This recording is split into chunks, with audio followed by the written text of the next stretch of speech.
नमस्कार मित्रांनो, मी विशाल काळे.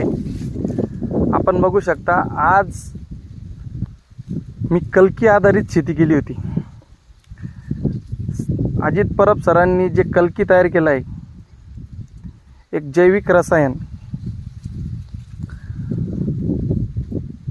ते औदुंबराच्या झाडापासून तयार केलेलं आहे आणि त्याच्यामध्ये 3000 प्रकारच्या विविध वनस्पती त्यांनी ॲड केल्या आहे.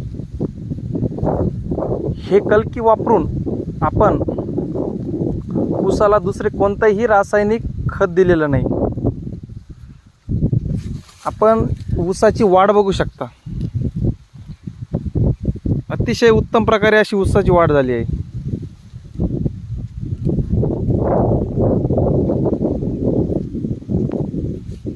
साधारणतः तुम्हाला मी त्याच्या कांड्या मोजून दाखवतो लाईव्ह मध्ये.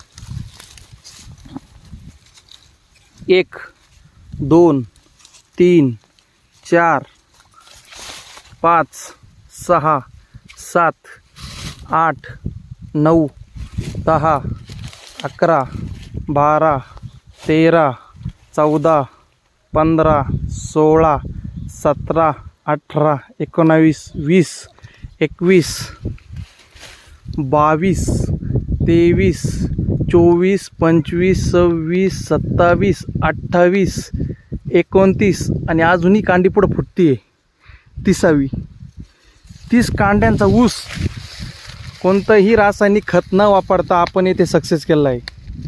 ते फक्त कलकी या जैव रसायनामुळे सक्सेस झालं आहे. मित्रांनो, हे जे जैविक रसायन आहे ते अजित परब सरांनी बनवलेलं आहे. खूप चांगला उपयोग मला याचा झालेला आहे.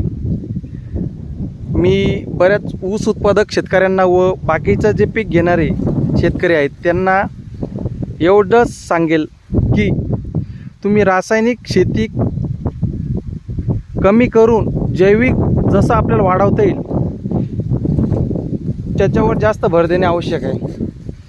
जेणेकरून आपल्या जमिनीचा पोत व्यवस्थित राहील, जमीन सुपीक राहील आणि आपल्याला आपल्या भविष्यातील पिढीसाठी आपल्या जमिनी आपल्याला व्यवस्थित टिकवता येतील. एवढंच सांगतो की तुम्ही जे कलकीचा वापर करणार आहात तो तुम्हाला नक्कीच फायदेशीर राहील.